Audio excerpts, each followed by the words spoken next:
Okay. So, in the previous session, आपण पाहिलं होतं, आपण काही पॉइंट डिस्कस केले होते आणि मागच्या सेशन मध्ये आपण Newton's equation of motion graphically analyse केलं होतं, ग्राफिकली स्टडी केलं होतं. In the previous video or in the previous session, we have studied Newton's equation of motion using graphical method. In this session, we are going to study uniform circular motion. या session मध्ये आपण बघणार आहोत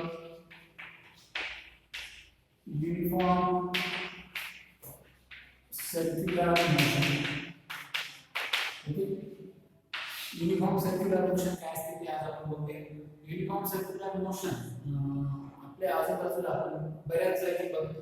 for example, आपल्या घड्याळामध्ये जे काही काटे असतात, आवर्स हँड आहे, मिनिट्स हँड आहे आणि सेकंड्स हँड आहे, हे तिन्ही सुद्धा काटे एका fixed speed around the circular path फिरत असतात. Okay. Hours hand, minutes hand आणि सेकंड्स हँड आपण ज्याला म्हणतो. सेकंड काटा, मिनिट काटा आणि तास काटा आपण ज्याला म्हणतो, हे घड्याळामध्ये एका फिक्स स्पीडने फिरत असतात. ओके. यांच्या मोशनला आपण युनिफॉर्म सर्क्युलर मोशन म्हणू शकतो. हे एक खूप चांगलं एक्झाम्पल आहे आपल्या डे टू डे लाईफ मध्ये युनिफॉर्म सर्क्युलर मोशनचं. आता हे युनिफॉर्म सर्क्युलर मोशन काय असते त्याचे डायरेक्टली आपण एक्झाम्पल्स पाहिजे. हे युनिफॉर्म सर्क्युलर मोशन आहे जे काही आहे हे नेमकं काय आहे, याची डेफिनेशन काय आहे ते आता आपण बघूया. तर while defining uniform circular motion आपण असं म्हणतो, जेव्हा कधी आपण युनिफॉर्म सर्क्युलर मोशनला डिफाइन करतो तेव्हा आपण असं म्हणतो की if an object is traveling or moving on a circular path with a constant speed, then we can say that that object is performing uniform circular motion. एखादा ऑब्जेक्ट आहे तो एका सर्क्युलर ट्रॅकवर कॉन्स्टंट स्पीडने फिरतोय. एक ऑब्जेक्ट आहे जो की एका सर्क्युलर ट्रॅकवर कॉन्स्टंट स्पीडने फिरतो. जर त्याची ही मोशन आपण ऑब्झर्व केली तर त्याच्या या मोशनला आपण म्हणू शकतो युनिफॉर्म सर्क्युलर मोशन. त्याच्यासाठी एक्झाम्पल आहे आपल्या वॉच मध्ये आवर्स हँड, मिनिट्स हँड आणि सेकंड हँड, हे जे काही काटे आहेत सगळे काटे एका युनिफॉर्म स्पीडने एका सर्क्युलर ट्रॅकवर नेहमी काय करत असतात, फिरत असतात. त्यांच्या या मोशनला आपण काय म्हणू शकतो, uniform circular motion. Okay. So uniform circular motion आपण डिफाइन करू. Whenever an object moves in a circular path with constant speed, then we can say that the object is performing uniform circular motion. Okay. ही झाली uniform circular मोशनची definition किंवा condition सुद्धा म्हणता येईल. Okay. आणि या uniform circular मोशनचे अजून काही example आपण डिस्कस करूया. वॉचच्या नंतर युनिफॉर्म सर्क्युलर मोशनचा आपण असं पण एक एक्झाम्पल कन्सिडर करू शकतो की आपल्याजवळ एक स्ट्रिंग आहे. त्या स्ट्रिंगला आपण एक स्ट्रिंगच्या एका बाजूला दोरीच्या एका बाजूला आपण एक दगड लावतो आणि या दगडाला आपण फिरवतोय एका सर्क्युलर लूपमध्ये, एका सर्क्युलर ट्रॅकवर. आणि जर आपण कॉन्स्टंट स्पीडने या दगडाला फिरवत राहिलो तर त्या केसमध्ये सुद्धा आपण काय म्हणू शकतो, युनिफॉर्म सर्क्युलर मोशन आहे असं म्हणू शकतो. अजून काय, तर एक सर्क्युलर ट्रॅक आहे आपल्याजवळ, एक सर्क्युलर ट्रॅक ग्राउंड आहे, त्याच्याभोवती असं एक सर्क्युलर ट्रॅक आहे आणि या सर्क्युलर ट्रॅकवर एक ॲथलीट फिरतोय. एक ॲथलीट एका सर्क्युलर ट्रॅकवर फिरतोय किंवा पळतोय, धावतोय. तर त्याची जी काही ही मोशन आहे, त्याची जी काही मूवमेंट आहे around this circular track with constant speed, याला सुद्धा आपण काय म्हणू शकतो, युनिफॉर्म सर्क्युलर मोशन म्हणू शकतो. ओके. आता जेव्हा कधी आपण युनिफॉर्म सर्क्युलर मोशन डिफाइन करू किंवा त्याचे एक्झाम्पल सांगू तेव्हा एक गोष्ट नेहमी लक्षात ठेवायची की तो ऑब्जेक्ट हा नेहमी सर्क्युलर ट्रॅक मध्ये फिरला पाहिजे. आणि दुसरी गोष्ट अशी की त्या ऑब्जेक्टची स्पीड ही कशी असली पाहिजे, कॉन्स्टंट असली पाहिजे. ओके. आता आपल्याला माहित आहे की speed is a scalar quantity. Speed constant आहे म्हणजे काय, फॉर एक्झाम्पल स्पीड आहे 10 मीटर पर सेकंड. ठीक आहे, त्याची स्पीड. पण आपल्याला माहित आहे की एखाद्या सर्क्युलर ट्रॅकवर आपण जेव्हा फिरतो किंवा धावतो तेव्हा सर्क्युलर ट्रॅकच्या प्रत्येक पॉइंटला जो काही रनर आहे, जो कोणी ॲथलीट आहे किंवा आपण असू, तर आपली डायरेक्शन ही प्रत्येक पॉइंटला चेंज होत असते. फॉर एक्झाम्पल, मी जर या पॉइंटला माझी डायरेक्शन कन्सिडर केली आणि मी जर अँटी क्लॉकवाईज फिरत असतो तर माझी डायरेक्शन ही अशी असेल. याला मी म्हणतो टँजेन्शियल डायरेक्शन. ओके, जर मी इथं या पॉइंटला माझी डायरेक्शन कन्सिडर केली तर ही डायरेक्शन अशी असेल डाऊनवर्ड. जर मी इथं कन्सिडर केली ही कशी अशी असेल. Okay, so at every point on this circular track my direction is changing. आणि आपल्याला माहित आहे की स्पीड सारखीच अजून एक क्वांटिटी आपल्याला माहित आहे, त्याला आपण म्हणतो व्हेलॉसिटी. आणि ही व्हेलॉसिटी काय असते तर या व्हेलॉसिटी मध्ये दोन कंपोनंट असतात. एक असतो स्पीड आणि दुसरी असते डायरेक्शन. आता स्पीड माहित झाली आपल्याला 10 मीटर पर सेकंद, पण जर मला प्रत्येक पॉइंटला त्या रनरची त्या ॲथलीटची डायरेक्शन माहित असेल तर मी व्हेलॉसिटी सुद्धा सांगू शकतो. Okay, so this is our velocity, this is our velocity, this is our velocity. हे काय आहे ते velocity किंवा velocity with its magnitude असं सुद्धा म्हणतात. आता या केस मध्ये सुद्धा velocity it is denoted like this and velocity थोडी असणार स्पीड एवढीच. पण आता थोडा डिफरन्स आहे. जेव्हा कधी मी युनिफॉर्म सर्क्युलर मोशन बद्दल बोलतो मी असं म्हणू शकतो की माझी स्पीड कॉन्स्टंट आहे, पण मी असं कधीही म्हणू शकत नाही की माझी वेलोसिटी कॉन्स्टंट आहे. का? कारण स्पीड कॉन्स्टंट आहे म्हणजे काय? I am talking about distance travelled per unit time and whenever I talk about velocity I am talking about distance with respect to time or displacement with respect to time along with its direction. Speed आणि velocity मध्ये हा major difference आहे, लक्षात घ्या. Speed सांगताना आपल्याला direction सांगण्याची गरज नाही, पण वेलोसिटी सांगताना आपल्याला मॅग्निट्यूड आणि डायरेक्शन दोन्ही सांगावे लागते. Velocity is a vector quantity. Velocity कोणती क्वांटिटी आहे? Vector quantity. त्यामुळे in uniform circular motion though the speed of object remains constant its velocity may not be constant. ही वेलोसिटी नेहमीच कॉन्स्टंट असणार असं काही नाही, किंवा आपण असंही म्हणू शकतो वेलोसिटी कॉन्स्टंट नसते. ओके, क्लिअर आहे. स्पीड कॉन्स्टंट असते पण वेलोसिटी कॉन्स्टंट नसते. वेलोसिटीचं मॅग्निट्यूड कॉन्स्टंट राहते पण वेलोसिटीची डायरेक्शन प्रत्येक पॉइंटला काय जाणार आहे? चेंज होईल. कोणतेही दोन पॉइंट घ्या, कोणतेही दोन घ्या, 10 घ्या, प्रत्येक पॉइंटला तुम्हाला असं लक्षात येईल की वेलोसिटीची डायरेक्शन ही काय म्हणतात चेंज होत जाते. Okay, so this was all about uniform circular motion. Uniform circular motion मध्ये वेलोसिटीची डायरेक्शन कशी डिटरमाइन करणार. तर तुमच्या पुस्तकात याच्यासाठी एक ऍक्टिव्हिटी त्यांनी दिलेली आहे. तुमच्या बुकमध्ये एक ऍक्टिव्हिटी दिली, त्या ऍक्टिव्हिटीत त्यांनी असं सांगितलं की एक डिस्क घ्या, एक रोटेटिंग डिस्क घ्यायची. या रोटेटिंग डिस्कवर या रोटेटिंग डिस्कला एक ऍक्सिस असणार आहे. आपल्याला रोटेटिंग डिस्क मध्ये आपल्या डोक्यात त्याची इमेज क्लिअर झाली पाहिजे. रोटेटिंग डिस्क कशी असते? एक सर्क्युलर शेप असा, ही असेल तुमची रोटेटिंग डिस्क. इथून हा असेल तुमच्या रोटेटिंग डिस्कचा सेंटर आणि इथून खाली असा एक पॉइंट असेल. ओके, या रोटेटिंग डिस्कला जशी एखादी डिग्री असते, ओके, डिग्री असते किंवा एखादा कोरा असतो त्या टाइप या रोटेटिंग डिस्कला तुम्ही जेव्हा रोटेट करा विथ द हायर स्पीड, तेव्हा आपल्याला माहिती आहे की या ॲक्सिसवर किंवा इतर जो काही असतो सॉलिड ॲक्सिस असतो किंवा एखादा मेटल पॉइंट असतो, या मेटल पॉइंटवरती तुमची रोटेटिंग डिस्क आहे ते मूव्ह होते स्वतःवरती फिरते. ओके, जर या रोटेटिंग डिस्कला मी मूव्ह केलं तर ही रोटेटिंग डिस्क या मेटल पॉइंटवर ग्राउंडवर काय होणार आहे? रोटेट होणार आहे. ओके, रोटेट होत असताना किंवा ही मोशन होण्याच्या आधी जर मी या रोटेटिंग डिस्कवर एका याच्या साईडला मी जर एक पॉइंट ठेवला, मी जर एक छोटा पॉइंट ठेवला तर मला असं लक्षात येईल की हा पॉइंट इथं होता आणि या डिस्कच्या मोमेंटमुळे फॉर एक्झाम्पल हा पॉइंट इथं होता आणि ही डिस्क आता मूव्ह व्हायली अशी क्लॉकवाईज डायरेक्शन. या डिस्कची मूव्हमेंट कशी आहे? Clockwise direction. क्लॉकवाईज डायरेक्शन मध्ये हा पॉइंट असा फेकला जाईल बाहेर. ओके, म्हणजे as soon as you will put a coin on this disc, this coin will be get thrown out of this disc in this direction, and this is nothing but the direction of velocity. This is nothing but the direction of velocity. Okay, आता या पॉइंटला जर म्हणला तुम्ही इथे जर point ठेवला तुमचा पॉइंट असा निघून जाईल, त्यावेळेला तुमच्या पॉइंटची वेलोसिटी त्याची डायरेक्शन अशी असेल along this. जर केअरफुली ऑब्झर्व केलं तर हा पार्ट असू दे किंवा हा पार्ट असू दे, या दोन्ही काय रेडियस आणि डिस्क, ही रेडियस या वेलोसिटीच्या एरोला हे हा वेलोसिटीचा एरो एका प्रकारचा टँजेंट आहे डिस्कला, and there will be an angle of 90 degree between the radius and the velocity component.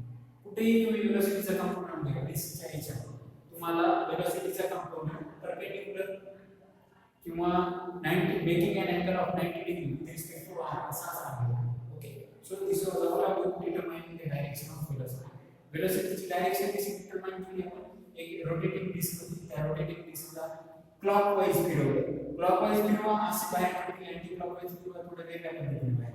Okay आता क्लॉकवाइज फिरवल्यावर असे पडले. आता आपण एक्झॅक्टली याची अपोजिट कंडिशन चेक करू. आता आपण या डिस्कला मूव करूया अँटी क्लॉकवाइज म्हणजे असं अँटी क्लॉकवाइज म्हणजे असं मूव करूया. आता अँटी क्लॉकवाइज जर मूव करत असू तर हा कोण आता खालच्या बाजूने निघून जाईल ही असेल वेलोसिटीची डायरेक्शन आणि इथं जर एखादा पॉइंट होता हा कोण असं वर निघून जाईल. Okay so this will be the direction of velocity. In this way we can determine the direction of velocity in uniform circular motion by doing one simple activity. ही एक सिंपल ऍक्टिव्हिटी तुमच्या book मध्ये पण discuss केली आहे page number 10. Okay, so this was all about determining the direction of velocity in case of uniform circular motion. आपण परत एकदा revise करूया युनिफॉर्म सर्क्युलर मोशन काय असते. युनिफॉर्म सर्क्युलर मोशन काय whenever an object moves in a circular path or on a circular track with a constant speed then we can say that that object is performing uniform circular motion.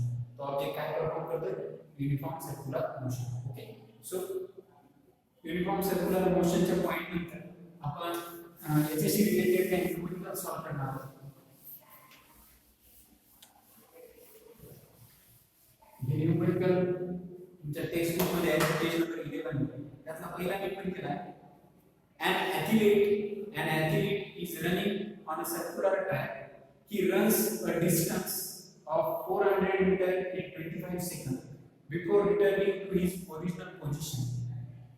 What is the average speed and velocity? Okay, हा आहे तुमचा example number 1 page number 11 वरचा. मी परत एकदा वाचतो. An athlete is running on a circular track. एक athlete आहे तो एका सर्क्युलर ट्रॅकवर धावतोय. त्याचा ट्रॅक कसा आहे सर्क्युलर ट्रॅक आहे and he runs a distance of 400 meter in 25 seconds. त्या ऍथलीटने डिस्टन्स कव्हर केलं. किती डिस्टन्स कव्हर केलं? हे डिस्टन्स आहे आपलं 400 मीटर. किती डिस्टन्स आहे 400 metre. he has covered this distance in 25 seconds. त्याने हे डिस्टन्स किती वेळात कव्हर केलं 25 सेकंद. म्हणजे आपला टी आला 25 सेकंद. हे आला आपला डिस्टन्स. ओके टी आपला 25 डिस्टन्स आहे 400. त्यानंतर त्यांनी असं सांगितलं की before returning to his original position he has already travelled 400 metre. याचा अर्थ असा होतो की फॉर एक्झाम्पल तो इथून निघाला तो अँटी क्लॉकवाइज डायरेक्शन मध्ये मूव्ह करतोय. हा आहे त्याचा इनिशियल पॉइंट आहे. ओके इथून तो निघाला तर तो असा ट्रॅव्हल करून परत जेव्हा इथपर्यंत आला तेव्हा त्याने किती डिस्टन्स ट्रॅव्हल केलं होतं. त्याने डिस्टन्स ट्रॅव्हल केलं होतं 400 मीटर. याचाच अर्थ असा की या सर्क्युलर पाथचा सर्कमफरन्स 2 पाय याचा सर्कमफरन्स आहे 400 मीटर. याचा सर्कमफरन्स किती आहे 400 metre. Okay 2 pi is equal to 400 metre. Okay हा झाला पाय म्हणजे काय झालं त्याचा त्या ऍक्टिव्हिटी नंबरचा इनिशियल पॉइंट झाला. इथून निघाल्यावर पूर्ण चक्कर मारून तो परत इथेच सर्क्युलर ट्रॅक आहे. ओके आणि जेव्हा तो एक राउंड कंप्लीट करून इथेच इनिशियल पॉइंटला येईल तेव्हा त्याला किती डिस्टन्स कव्हर केलेला असेल 400 मीटर. आणि हे 400 मीटर डिस्टन्स कव्हर करण्यासाठी त्याला किती वेळ लागला 25 सेकंद. ओके आपल्याजवळ डिस्टन्स आहे आपल्याजवळ टाइम आहे आणि आपल्याला काढायचा आहे एव्हरेज स्पीड आणि velocity. We have to calculate average speed आणि एव्हरेज व्हेलॉसिटी. आता याच्यात पहिलं आपण कॅल्क्युलेट करूया एव्हरेज स्पीड काय असते. आपल्याला माहिती आहे एव्हरेज स्पीड साठी फॉर्म्युला आहे टोटल डिस्टन्स.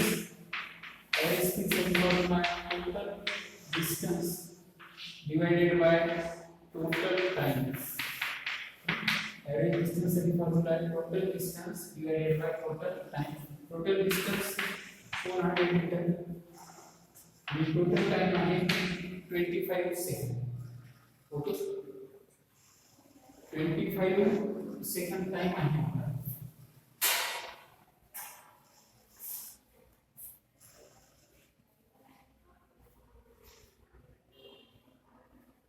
ओके 25 सेकंद आपला काय टाइम आहे. ओके आता याच्यावरून आपण ॲव्हरेज स्पीड कॅल्क्युलेट करू शकतो सिम्पली. डायरेक्ट 16 चा भाग करूया 25. Okay so 16 metre per second that will be the average speed. 16 meter per second that will be the average speed of that athlete while running on a circular track. Okay हे झाली आपली average speed. Okay average speed नंतर next आपल्याला calculate करायचं आहे average velocity. now we have to calculate average velocity. आता average velocity कशी calculate करणार तर सेकंड पॉइंट आहे आपला average velocity चा.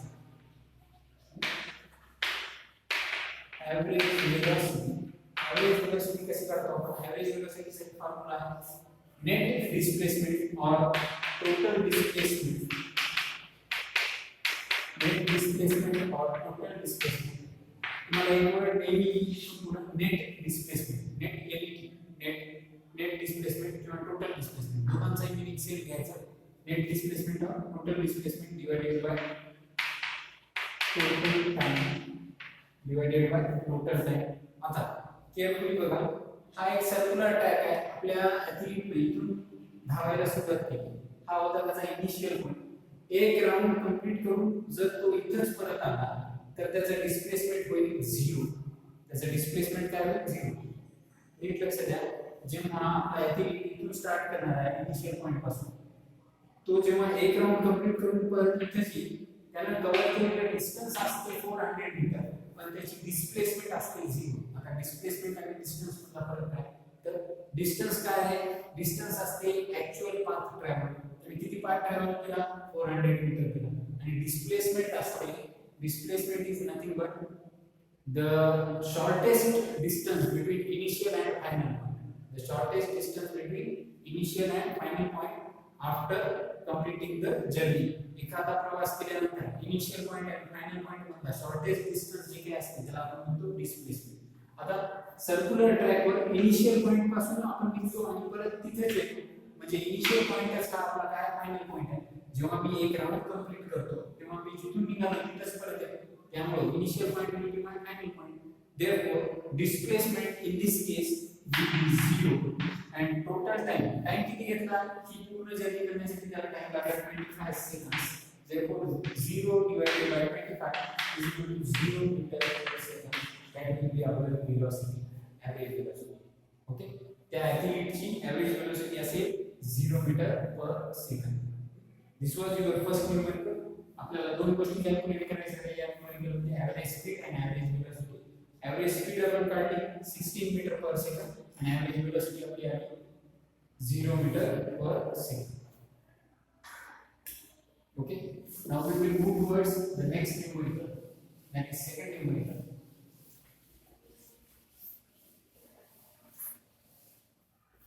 Second numerical मध्ये an aeroplane taxis on the runway for 30 seconds with an acceleration of 3.2 meter per second square before taking off. How much distance would it have covered on the runway? आता या numerical मध्ये त्यांनी म्हटले की an aeroplane taxis on the runway. आता इथं जो word आहे taxis या वर्डचा मीनिंग आहे move slowly along a straight path or along a linear path. या taxis वर्डचा मीनिंग आहे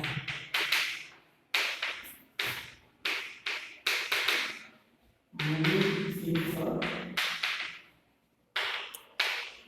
straight path. Okay, या वर्डचा मीनिंग लक्षात ठेवा. An aeroplane taxis on the runway for 30 seconds. म्हणजे टाइम आहे आपल्याला 30 second with an acceleration of 3.2 meter per second square. म्हणजे a ची व्हॅल्यू आहे 3.2 meter per second square. Okay, before taking of. आणि हे सगळं कधी झालं टेक ऑफ होण्याच्या आधी. ओके, त्यानंतर त्यांनी विचारले how much distance would it have covered on the runway. Runway वर या एरोप्लेनने किती डिस्टन्स कव्हर केला असा त्यांचा क्वेश्चन. तर आता आपण गिवन डाटा लिहितोय. या प्रॉब्लेम मध्ये त्यांनी an aeroplane taxis on the runway म्हणले म्हणजे तो एरोप्लेन आधी कुठेतरी स्टेशनरी पोझिशनला असेल रेस्ट पोझिशनला असेल तेव्हा त्याची इनिशियल वेलोसिटी 0. आपण गिवन डाटा लिहितो. We are writing given data. त्याची u होती 0 त्यानंतर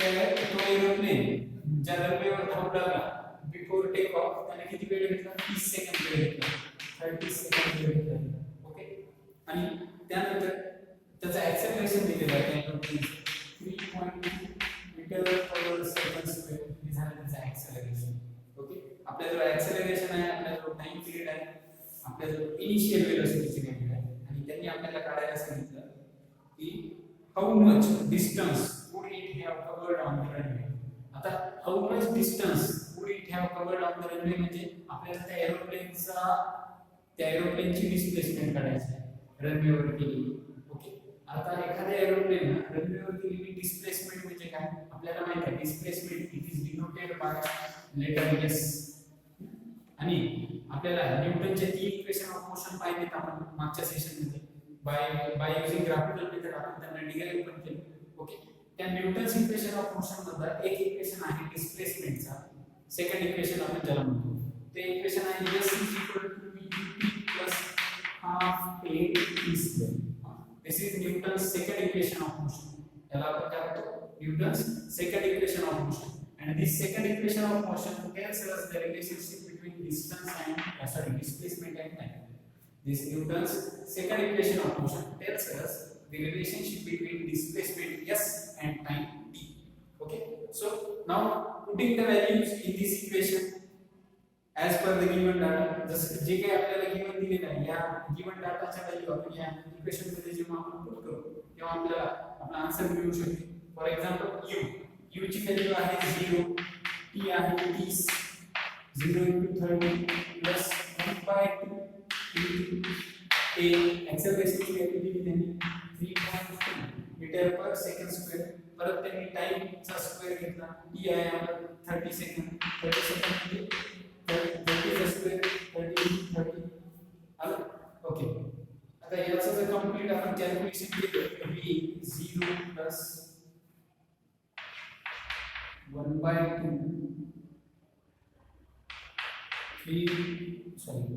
3.2 × 900 ओके आता 0 प्लस आहे म्हणजे 0 नाही लिहिलं तरी चालेल हे 0 चा आहे आपण okay so our calculation will be at the end of this numerical we will get okay at the end of this numerical we will get 440 meter as a displacement जेव्हा आपण हे कॅल्क्युलेट करू या ब्रॅकेटला तर आपल्याला आन्सर मिळेल 440 metre आणि हे असेल आपलं डिस्प्लेसमेंट हे डिस्प्लेसमेंट कुठे केलं एरोप्लेन कुठे केलं रनवेवरती एक एरोप्लेन होता तो इनिशियली रेस्ट कंडिशनला होता रेस्ट कंडिशन पासून त्याला मूव करायला सुरुवात केल्यानंतर 30 सेकंद पर्यंत तो रनवेवर धावत राहिला ते धावत असताना त्याची इनिशियल वेलोसिटी 0 होती 0 मीटर पर सेकंद आणि त्याने केलेलं ऍक्सेलरेशन होतं 3.2 metre per second square a ची व्हॅल्यू कळाली t माहित होता आणि याच्यावरून आपण s ut + half a t square आणि न्यूटनचं सेकंड इक्वेशन वापरून डिस्प्लेसमेंट कॅल्क्युलेट आणि in this case the displacement appeared to be 1440 meter which is approximately equal to 1.44 kilometer okay याला आपण असे लिहू शकतो 1.44 किलोमीटर म्हणजे तो त्या एरोप्लेनला जवळपास 1.44 किलोमीटर रनवेवर धावावं लागलं टेक ऑफ करण्याच्या okay so this was our second example now we will move towards the third example आता आपण थर्ड एक्झाम्पल बघणार आहोत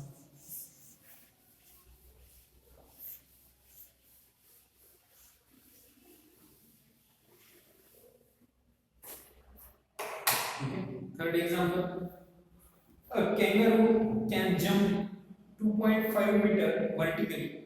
What must be the initial velocity of kangaroo? Kangaroo नावाचा एक animal, एक प्राणी आपल्याला माहिती आहे.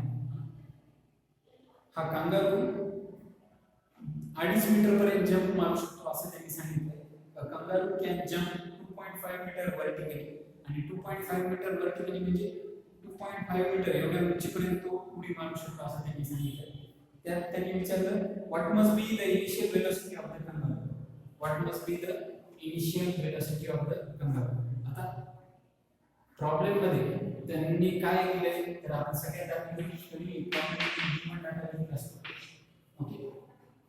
गिवन डाटा मध्ये त्यांनी दिले की kangaroo can jump up to 2.5 metre किंवा त्याने एक जंप मारली आणि त्या जंप मध्ये त्याने किती डिस्प्लेसमेंट कव्हर केलं 2.5 मीटर. आपल्याला माहित आहे की आपण जेव्हा जंप करतो आपले डिस्प्लेसमेंट आपण with respect to ground vertical direction मध्ये काउंट करतो. Okay, so in this case the displacement plus 2.5 metre vertically upward वरच्या बाजूने झालेला आहे हे डिस्प्लेसमेंट. ओके, म्हणजे एका पर्टिक्युलर हाईट पर्यंत झालेला आहे असे म्हणू शकतो.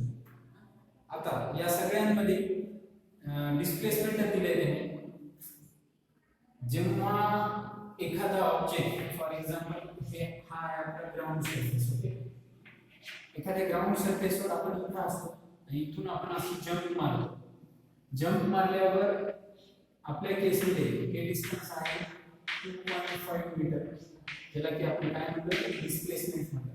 ओके, आता हे झालं आपलं डिस्प्लेसमेंट. जेव्हा मी इथं होतो ग्राउंडला होतो ग्राउंडवर असताना आपल्याला माहिती आहे इनिशियल वेलोसिटी असते 0 मीटर पर सेकंड सुरुवातीला. पण या केसमध्ये आपला कंगारू जंप करतो म्हणजे याची इनिशियल वेलोसिटी 0 नसून काहीतरी आहे जी की आपल्याला कॅल्क्युलेट करायची अननोन वेलोसिटी.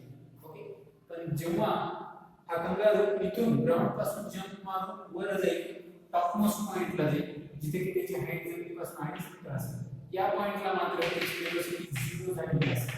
आपल्याला माहित आहे ज्या पॉइंटला एखाद्या वर टेकलेल्या ऑब्जेक्टची वेलोसिटी 0 होते तो ऑब्जेक्ट त्या पॉइंट पासून खाली येतो. फॉर एक्झाम्पल हा चॉक आहे, या चॉकला मी असं वर फेकलं हा चॉक वर जाईल आणि ज्या पॉइंटला याची वेलोसिटी 0 जाईल त्या पॉइंट पासून तो कुठे खाली येईल. म्हणजे या टॉपमोस्ट पॉइंटला त्याची फायनल वेलोसिटी त्या ऑब्जेक्टची या चॉकची किती होती 0 होती. तसंच कंगारूच्या या टॉपमोस्ट पॉइंटला त्याची फायनल वेलोसिटी असेल 0. इनिशियल वेलोसिटी आपल्याला माहित नाही.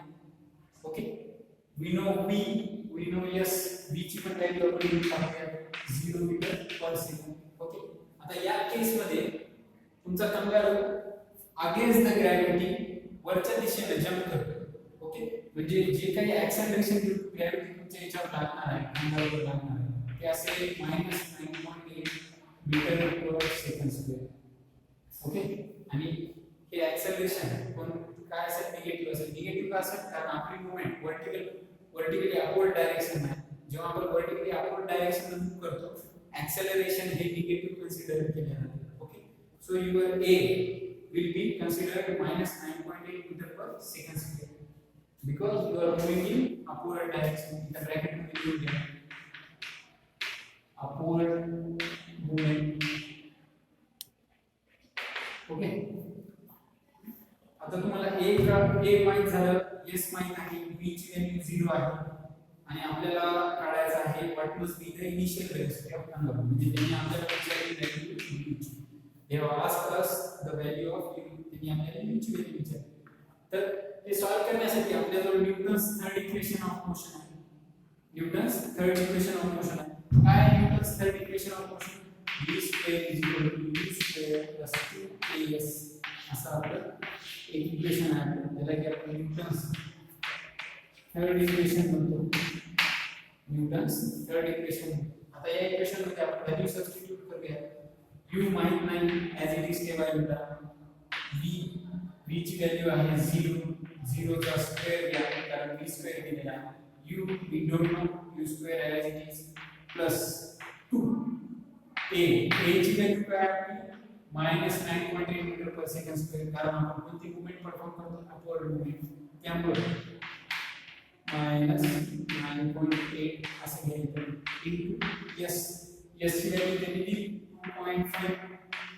ओके, आता याला जर तुम्ही केअरफुली सॉल्व केलं तर हे येते u square -49 is equal to 0.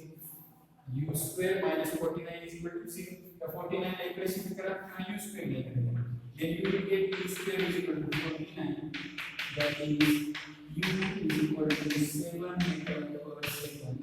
This will be the initial velocity of this kangaroo when he was trying to jump from the ground.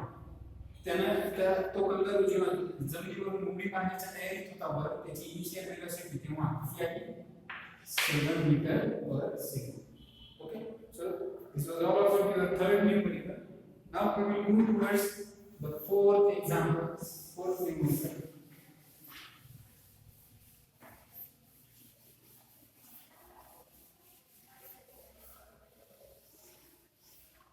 Okay.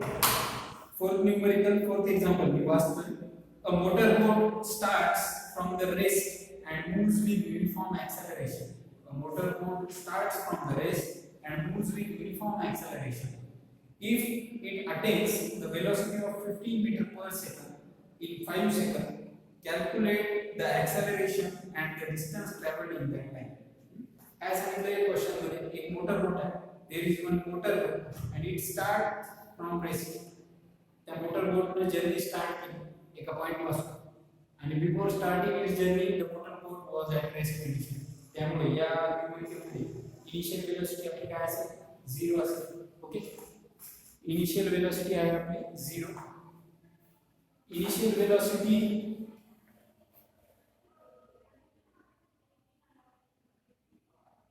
velocity zero आहे. आपली इनिशियल वेलोसिटी काय आहे तर 0 आहे. इनिशियल वेलोसिटी 0 आहे म्हणजे u0. ओके. Initial velocity 0. त्यानंतर if it attains the velocity of 15 meter per second in 5 seconds, या मोटरबोट ने किती वेलोसिटी अटेन केली 15 मीटर पर सेकंड एवढी वेलोसिटी अटेन केली आणि किती वेळात केली 5 सेकंदात केली. Calculate the acceleration and the distance traveled in that time. Calculate the acceleration and the distance traveled in that time. आपल्याला acceleration आणि distance traveled calculate करायचं आहे या वेळी. ओके. तर इनिशियल वेलोसिटी या प्रॉब्लेम साठी given data initial velocity is equal to 0 meter per second. त्यानंतर final velocity v is equal to 15 meter per second. त्यानंतर time t is equal to 5 second. आणि आपल्याला काढायचं आहे acceleration. We have to calculate acceleration. आपल्याला माहित आहे acceleration साठी एक सोपा फॉर्म्युला आपल्याजवळ आहे. काय फॉर्म्युला आहे? We know a is equal to v minus u divided by t. Acceleration चा फॉर्म्युला आपल्याजवळ काय आहे? a is equal to v minus u divided by t. v ची व्हॅल्यू ठेवूया आपण 15, u ची व्हॅल्यू ठेवूया 0 आणि t ची व्हॅल्यू ठेवूया 5. हे जे आपलं 15 divided by 5 that is 3 meter per second square. This will be our acceleration. हे काय आपलं acceleration आहे. आता त्यांनी काय विचारले? Calculate the acceleration and the distance travelled in that time. म्हणजे ॲक्सेलरेशन सोबतच त्यांनी काय विचारले? Distance travelled. डिस्टन्स ट्रॅव्हल्ड म्हणजे काय आहे? डिस्टन्स ट्रॅव्हल्ड म्हणजे असतो आपला s, ज्याला की आपण डिस्प्लेसमेंट म्हणतो. आणि या s साठी न्यूटन सेकंड इक्वेशन वापरू. s ut plus half a t square हे सेकंड इक्वेशन वापरू शकतो आपण. ओके. प्रॉब्लेम एकदा परत वाचतो मी. A motorboat starts from rest and moves with uniform acceleration. If it attains the velocity of 15 meter per second in 5 seconds, then calculate the acceleration and the distance traveled in that time. Then calculate the acceleration and distance traveled in that time. आपला acceleration किती आले? Acceleration आले 3 meter per second square. हे मिळालं आपल्याला acceleration. जे की कसं आहे? Uniform acceleration. युनिफॉर्म acceleration म्हणजे काय? तर याची व्हॅल्यू ॲक्सेलरेशनची व्हॅल्यू काय? कॉन्स्टंट आहे. ओके. म्हणजे वेलोसिटी होणारा बदल हा कॉन्स्टंट एका कॉन्स्टंट याच्यानुसार होतो. त्याला म्हणतो आपण युनिफॉर्म ॲक्सेलरेशन. ओके. आता त्यांनी आपल्याला काढायला सांगितलं की distance travelled in that time सांगा म्हणतात. तर distance travelled in that time is nothing but displacement which is denoted bye s and we know second equation of motion ज्याच्यात की s आणि t मधलं रिलेशनशिप सांगितलं आहे. यामुळे आपण second equation of motion use करणार आहोत. s is equal to ut plus half at square. या इक्वेशन मध्ये आतापर्यंत आपल्याला जे काही गिवन व्हॅल्यूज आहेत ते आपण यूज करू आणि जी काही आपण कॅल्क्युलेट केलं. फॉर एक्झाम्पल आपण ॲक्सेलरेशन कॅल्क्युलेट केलं, याला पण आपण तिथे यूज करणार आहोत. s is equal to ut plus half at square. u ची व्हॅल्यू 0 आहे, t आपल्यासाठी 5 आहे. 0 into 5 plus half a आपण कॅल्क्युलेट केला 3 मीटर पर सेकंड स्क्वेअर आणि t 5 सेकंद दिला आणि t चा स्क्वेअर 5 into 5. ओके. याला सॉल्व केलं तर 0 plus 1 bye 2 5 bye 25 25 75 divided by 2 which is equal to 37.5 meters. 37.5 meter. The displacement असे 37.5 meter. Okay, this is displacement in time 5 seconds. आणि हे कुणी केलं फोटोग्राफी. ओके, तर हे आपले 4 एक्झाम्पल होते सॉल्ड एक्झाम्पल मध्ये ते आपण परत सोडवून पाहिले. ओके, पेज नंबर 11 आणि 12 वर हे न्यूमेरिकल आहे, एकदा बघून घ्या. त्यानंतर आपण नेक्स्ट पॉइंट स्टार्ट करणार आहोत. आपण स्टार्ट करणार आहोत Newton's laws of motion. Now we will study Newton's laws of motion. Okay,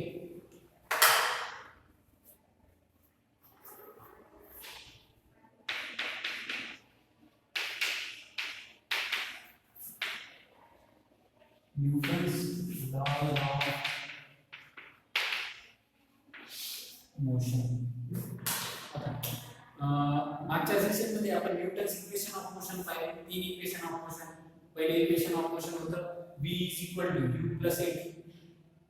दुसरं होतं s u t + ½ at². आणि तिसरं होतं v² u² + 2as 2gs. त्याला आपण म्हणतो.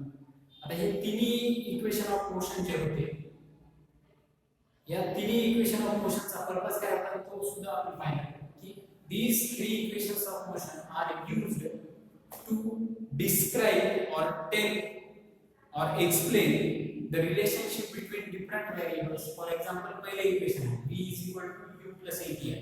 तर v u + at मध्ये there is a direct relationship between velocity and time, or first equation can tell us the relationship between velocity and time असा आपण म्हणतो.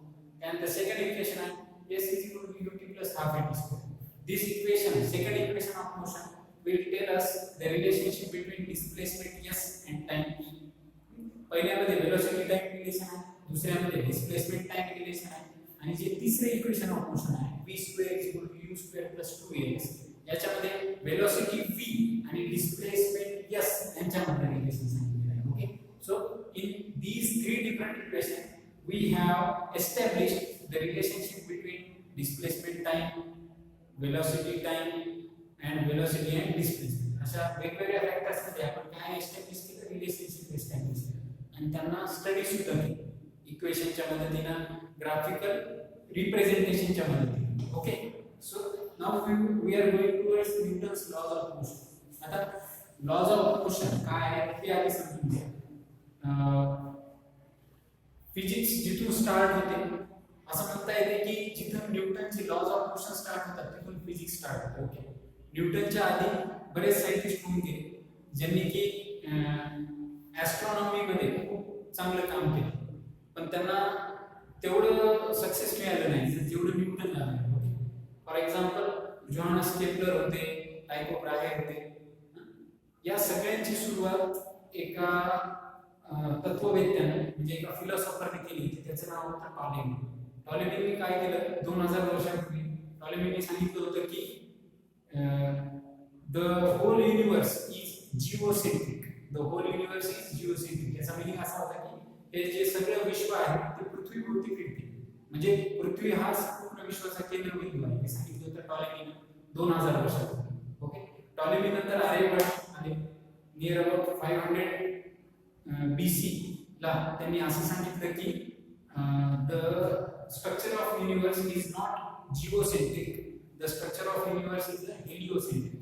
आता जिओसेंट्रिक आणि हेलिओसेंट्रिक काय आहे हे आपल्याला माहित पाहिजे. जिओसेंट्रिक या शब्दाचा अर्थ असा होता की या पूर्ण विश्वाचा केंद्रबिंदू पृथ्वी आहे, आणि हेलिओसेंट्रिक या शब्दाचा अर्थ असा होता की या पूर्ण विश्वाचा केंद्रबिंदू सूर्य आहे. ओके, आर्यभट्ट काय म्हणाले होते, the whole universe is heliocentric, आणि टॉलेमी काय म्हणाले होते, the whole universe is geocentric. म्हणजे टॉलेमीचं म्हणणं चूक होतं, हे नंतर प्रूव्ह झालं.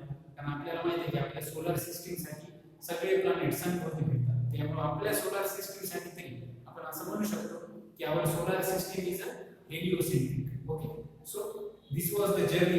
यांच्यानंतर टॉलेमी नंतर आर्यभट्ट आले. आर्यभट्ट नंतर युरोपमध्ये बरेच सायंटिस्ट आहेत ज्यांचे नाव आपण घेऊ शकतो. कोपर्निकस आहे, कोपर्निकस नंतर केपलर आहे, केपलर नंतर टायको ब्राहे, गॅलिलिओ, सॉरी केपलरच्या आधी गॅलिलिओ, केपलरच्या नंतर गॅलिलिओ, त्यानंतर टायको ब्राहे, त्यानंतर न्यूटन, अशी ही एक लेगसी आहे. ओके, आता या पूर्ण याच्यामध्ये या सगळ्यांनी जे काही काम केलं होतं यांचं या सगळ्यांचं काम न्यूटनला खूप उपयोगी आहे. आणि न्यूटननं या सगळ्यांच्या वर्कला स्टडी करून, या सगळ्यांनी केलेल्या रिसर्चला स्टडी करून एक काही लॉज सांगितले. या लॉजला आपण म्हणतो न्यूटन्स लॉज ऑफ मोशन. या लॉजला आपण म्हणतो न्यूटन्स लॉज ऑफ मोशन. आपण असं म्हणतो की these laws of motion literally governs the movement or literally governs each and every motion in the universe. म्हणजे या लॉजच्या मदतीनं आपल्या आजूबाजूलाच नाही तर स्पेस मध्ये सुद्धा होणाऱ्या मोशन बद्दल आपण बरंच काही बोलू शकतो. त्यांचं मॅथमॅटिकली त्यांना डिस्क्राइब करू शकतो. With the help of some equation त्यांच्याबद्दल आपण काही माहिती सुद्धा सांगू शकतो. हे सगळं कशामुळे पॉसिबल झालं? Newton's laws of motion. Okay, so this is all about Newton's laws of motion. आता Newton's laws of motion study करण्याच्या हे सगळं आपल्याला हिस्टॉरिकल बॅकग्राऊंड होतं.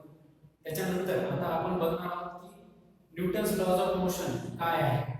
पण न्यूटन्स लॉज ऑफ मोशन काय आहे हे बघण्याआधी सुद्धा आपल्याला एक गोष्ट माहिती असली पाहिजे, ती म्हणजे इनर्शिया, कन्सेप्ट ऑफ इनर्शिया. आपण मागच्या वर्षी सुद्धा हा वर्ड ऐकलेला आहे, इनर्शिया.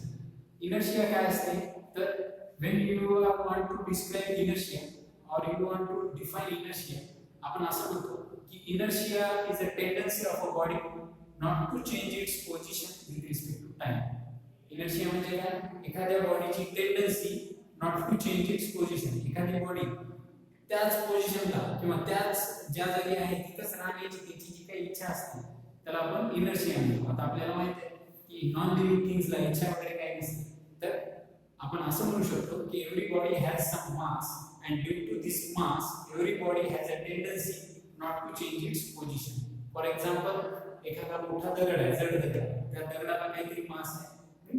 आता त्या दगडाला तुम्ही जोपर्यंत फोर्स अप्लाय करणार नाही, सफिशियंट फोर्स अप्लाय करणार नाही, तोपर्यंत तो दगड त्याच्या जागेवरून हलणार नाही. आपण असं सुद्धा म्हणू शकतो की त्या दगडाचा इनर्शिया खूप जास्त आहे. त्या दगडाचा इनर्शिया जास्त आहे असं का म्हणायला होतं आपण?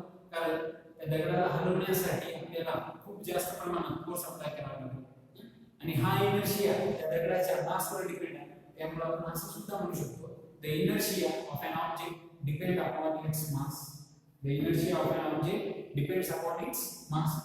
याच्यावरून आपण असं सुद्धा म्हणू शकतो की आपल्या आजूबाजूला जे काही ऑब्जेक्ट आहेत त्या ऑब्जेक्ट मध्ये असे काही ऑब्जेक्ट आहेत ज्यांची मास खूप जास्त आहे आणि असे पण काही ऑब्जेक्ट आहेत ज्यांची मास खूप निग्लिजिबल आहे. ओके, ज्या ऑब्जेक्टचा मास खूप कमी आहे त्याचा इनर्शिया पण कसा असणार? कमी असणार. आणि ज्या ऑब्जेक्टचा मास जास्त आहे त्या ऑब्जेक्टचा इनर्शिया पण कसा असणार? जास्त असणार. ओके, परत एकदा इनर्शिया काय असते ते बघूया. What is inertia? Inertia is a tendency of a body not to change its position with respect to time. With respect to time जर एखादा ऑब्जेक्ट स्वतःची पोझिशन बदलत नसेल तर त्या प्रॉपर्टीला आपण त्या ऑब्जेक्टचा इनर्शिया असं म्हणतो. ओके, आज आपण इथे थांबूया. पुढच्या सेशन मध्ये न्यूटन्स लॉज ऑफ मोशन आपण डिटेल मध्ये बघणार आहोत.